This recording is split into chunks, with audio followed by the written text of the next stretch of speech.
What's often been something that I've been concerned with and worried about is our food supply.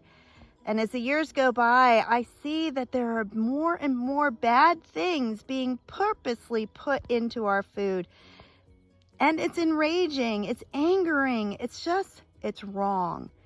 And so I fight with how expensive it is to provide good meals for my family. And then I have no choice but to spend the money to make sure that we are eating things that are not going to harm us. Hello, everybody. This is Deb from Just Do Something Homestead, and today we're going to talk about healthy food. And not only that, but where can you buy healthy food? Do you know the difference between healthy food and safe food? Because there is a big difference now.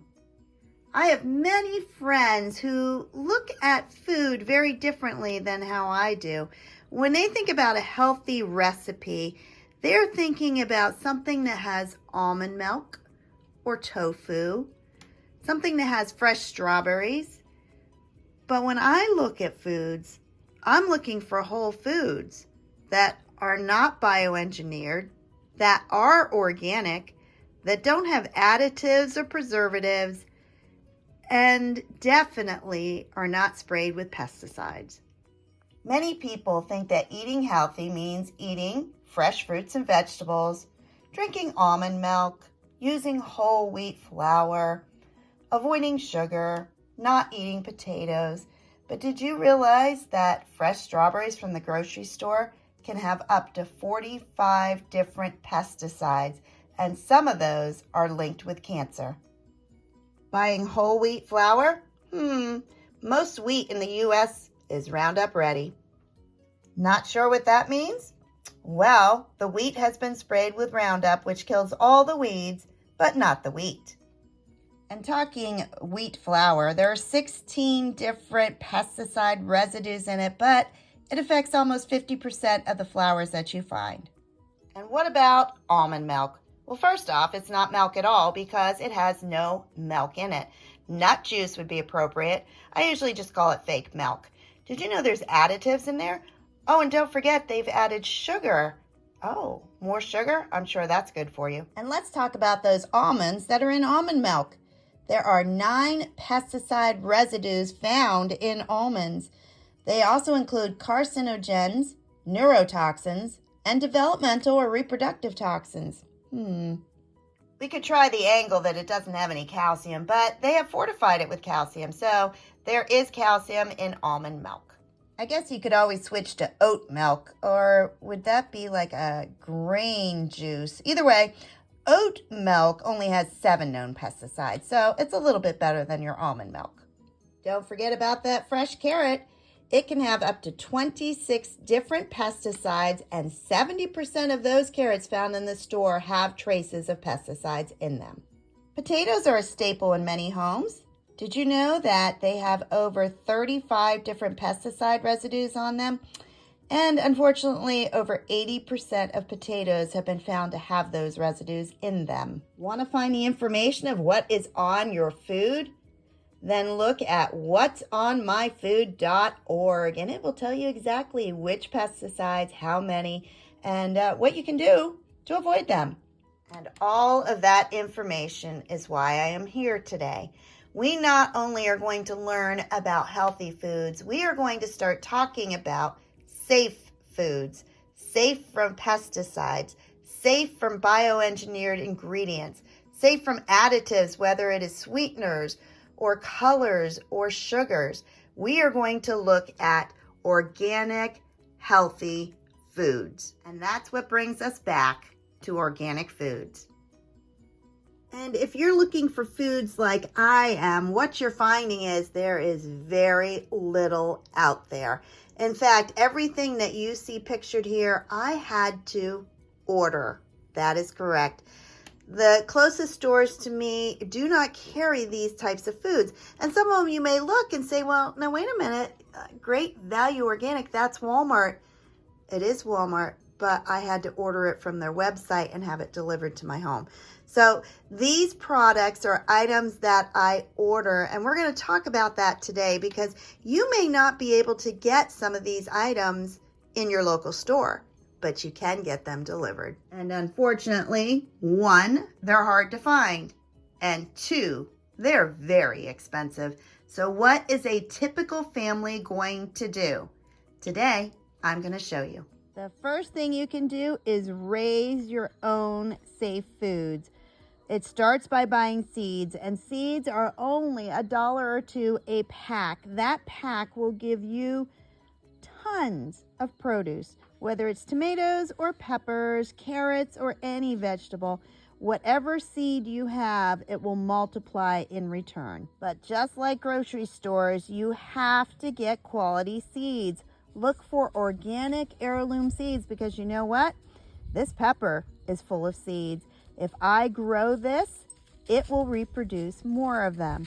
But you need to know how to do that. And basically for peppers, you just want to plant one variety. Make sure it's heirloom and you can save the seeds once it is finished and fully ripe. Many people say, I don't have room in my yard for a garden. Do you have room for a container? Then consider container gardening. And all you need to do is have a big pot, drill holes in the bottom, and put organic potting soil. This is mint, and it will grow like crazy. But again, then you will have food that is safe. You have a large area that you can put in a garden, then you can grow fruit like melons. They take a large space, just like pumpkins, but you can grow most of the vegetables you find in the store, except for things like bananas and pineapple. Lettuce is even easier to grow. There are so many different varieties and it grows quickly. Stop buying lettuce in the store. Do you like green beans? Then plant some bean seeds. They grow quickly and easily. There are varieties that grow up a trellis or there are varieties that grow on a small bush. You don't have room for a trellis, try the bush, but they are easy, delicious, and safe. Many of these foods I raise myself, such as my own eggs from my own chickens. And don't forget to barter. This is where you can get free foods for your family. These are organic pears that our neighbor raised, and we bartered and gave him some standing hay. So I am thrilled, he is thrilled. Life is good. But even with all the things I grow in my garden, there are still items that I need to purchase from a store. But around here in West Virginia, very few of these items are actually on the shelf. So what can you do? I actually order from Amazon, and everything you see right here was indeed ordered from Amazon with free shipping and delivered to my door. So whether you're looking for some noodles or some crackers, if you're looking for baking, I have gigantic containers of cocoa powder or cane sugar. All of these are organic. And then sometimes I just want a snack. I was buying flour at my local large chain grocery store. It had gone up to $10 for 5 pounds of organic flour. So I went on the Walmart app and it said that they had it in my store. Well, I was pretty doubtful, but I went into Walmart for the first time in probably 6 months and nope, they don't have it on the shelf. So instead I marked ship to me, and these are less than $7. Arrowhead Mills. It is organic and it is far cheaper than what I can find around here. So I ordered 4 of them. I'm going to vacuum seal it, and I am not going to pay $10 for 5 pounds of flour. All of these items came from Walmart.com, and these were delivered to my door. I have olive oil, some more sugar because honestly it's hard to find, so I get it when I can. I loved that they had some snacks. Now unfortunately we've been eating them. This one is for Jim and he thinks they are just fantastic, but I fell in love with blue corn chips. So they are also very good, and I ordered them from the Walmart app. The secret to ordering online is to always make sure that it's from the US.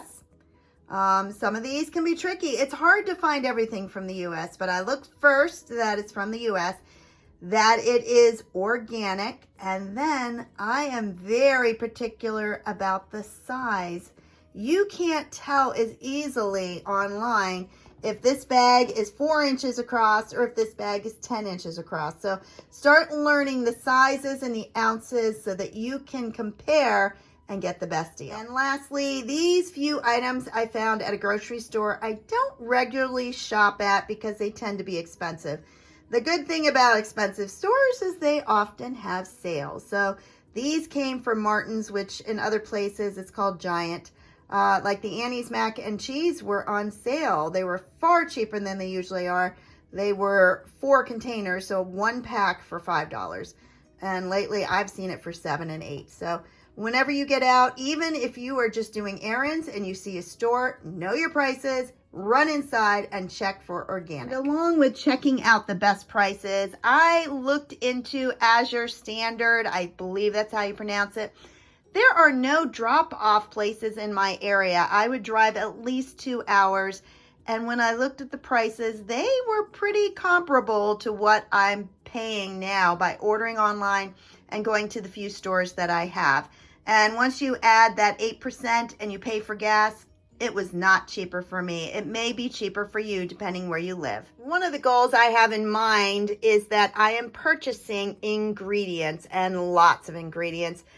Over the next few months, I am developing recipes that only use organic ingredients, whether it is oats or cocoa powder, sugar. I'm going to make my own brownie mixes and my shake and bakes, my own tacos, and anything else that we eat that comes from a box, because I am not going to be buying bioengineered products anymore. I mentioned that I try to get all of my ingredients from the US. Sometimes that's just not possible.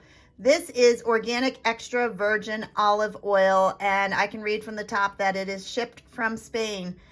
I also want organic. I would rather have organic olive oil from another country than non-organic from the United States. One thing I stopped buying was Cheez-It crackers, so I was thrilled to bits to find white cheddar squares from Annie's. It's always been one of my goals is to help people learn how to grow their own food. And lately our food that is offered to us in the grocery stores is just so bad for us. It's full of things that I'm sure the people who are putting it in there do not feed their own families. So I try to grow everything I can and encourage other people to do the same. This is parsley. It's just growing really well this year, and I'm about to start cutting it off and taking it inside and drying it so that I can make my own shake and bake mix is one of the things on my list. And I also want to learn how to make my own rice-a-roni mix. And so both of those are going to take some parsley, dried parsley. I just threw a lot of information at you. It is overwhelming, and the more you know, the more you want to know. Just remember, friends, you can't do everything at once. Just take baby steps. Find something you want to replace, something you want to learn how to cook, something you want to grow. And each day you'll be one step closer to meeting the goals you set for your food for your family. If you found this video helpful, please like, subscribe, and share. And everybody, it's going to be all right. We're going to make it through this. Just keep reading those labels and have a blessed day. Bye-bye.